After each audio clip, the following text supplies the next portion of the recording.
charity, wisdom, patience, and humility.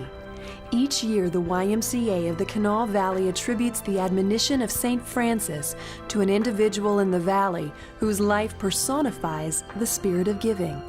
The YMCA is proud to pay tribute to this year's Spirit of the Valley recipient, a man who had a passion for people, an undeniable urge to help others, a contagious spirit of giving, and a humble heart.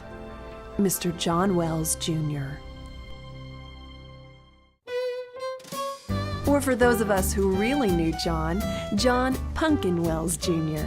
It's a story he loved to tell. A nurse told his mother in the delivery room that her belly looked as though she'd swallowed a pumpkin seed and had a pumpkin growing in there, and the nickname sorta stuck. He was born right here in Charleston and grew up on the west side of town with memories of World War II. It was his parents' reaction to the economic instability and the needs of those around them during the war that inspired him early in life to give so much. My daddy and mother would get together every so many weeks and we would have paper drafts. And we would have tinfoil drafts. And so on it went, sacrifice, sacrifice, sacrifice.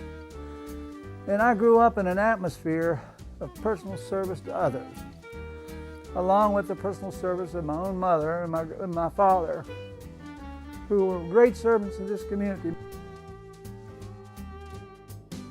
It was also this memory that would guide him to the understanding of personal growth, a philosophy that would compel him to become the pillar we remember today. People that live in this community know that all they have to do if they want to grow as a person and to gain strength both physically and mentally and spiritually is to join something, to get involved in something, to get involved in their church or in their school programs or coaching, or there's 100 different programs that you can get involved in. And every one of these programs provide personal growth. And when I see a person that needs personal growth, that has the opportunity for personal growth, that's the kind of a program that I'm involved in. John had wisdom beyond himself. Even before his illness, he recognized the importance of appreciating the smallest moment. Hand in hand, the story goes.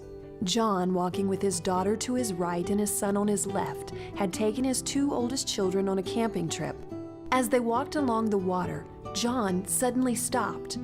Out of the blue, he looked down at his children, squeezed their little hands, and said, "Never, ever forget this moment." And then the walk resumed, a picture forever framed in the minds of his children.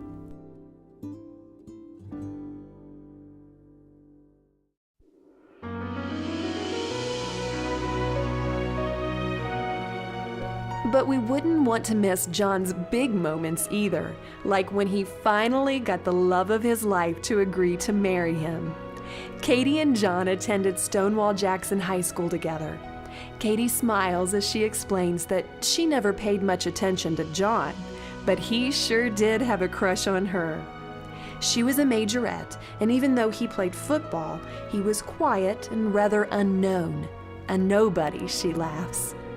But John would become the greatest somebody Katie would ever know. After dating several years, they romantically eloped in 1957. John was beginning his second year at Hampton-Sydney College, so the young couple moved into a small house just off of campus. In his young life, John openly has said he had low self-esteem. It was this tendency that would lead him toward his college achievements and to fly the banner of personal growth. He challenged his fear of public speaking by attending a Dale Carnegie course. He did so well, he turned around and taught the class.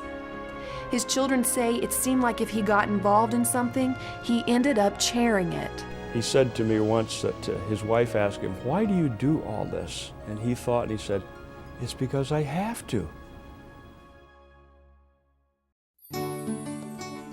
He loved fundraising and led the effort to raise nearly $2 million for the YMCA swimming pool. He was a champion of all YMCA endeavors. Well, everyone is here for the Spirit of the Valley luncheon today. And you know, it started with John.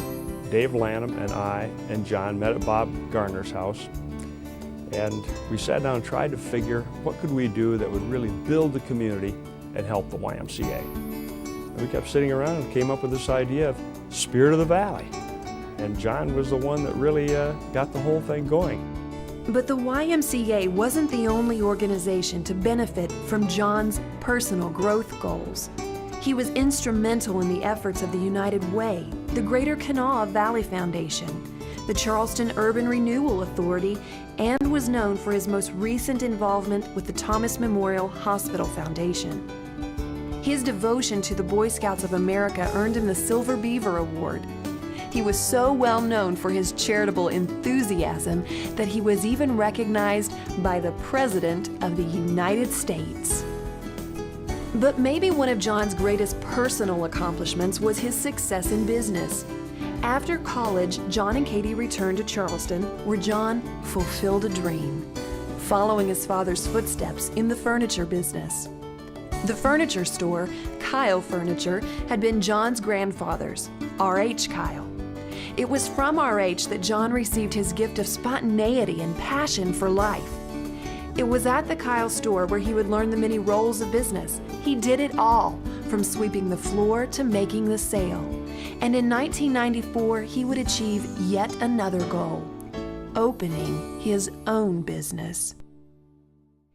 Faithfully by his side, Katie supported him as he and his oldest son laid everything on the line to make Wells Home Furnishings a success. It was John's keen business sense and ability to tap into his instincts that led him to build a furniture empire on the outskirts of the city in what is today a booming business district. Within 5 years, the company was worth more than $3 million. John was named president of the National Wholesale Furniture Association and in 1985 was named Man of the Year in the industry. John was a man of high moral character. He had a terrific vision for his business and our industry. This honor is well deserved and well earned, and congratulations to the entire Wells family.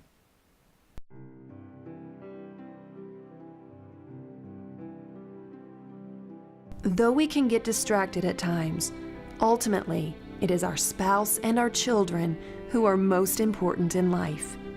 Katie says that was never a question. His children say Dad could do it all, run the company, lead the community, and still spend time at home. The Wells family has been blessed with 3 children and 7 beautiful grandchildren. From Sunday evening dinners to memories of crawling on John and Katie's bed with Christmas stockings, they have always been together. When asked about their marriage, Katie responds with a sweetness in her voice. I wish more people had a life like ours. Not only did they achieve 47 years together, she adds, they were 47 wonderful years.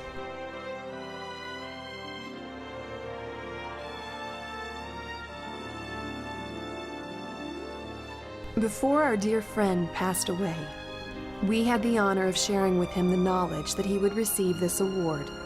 And as he always did, he had a few encouraging words to say.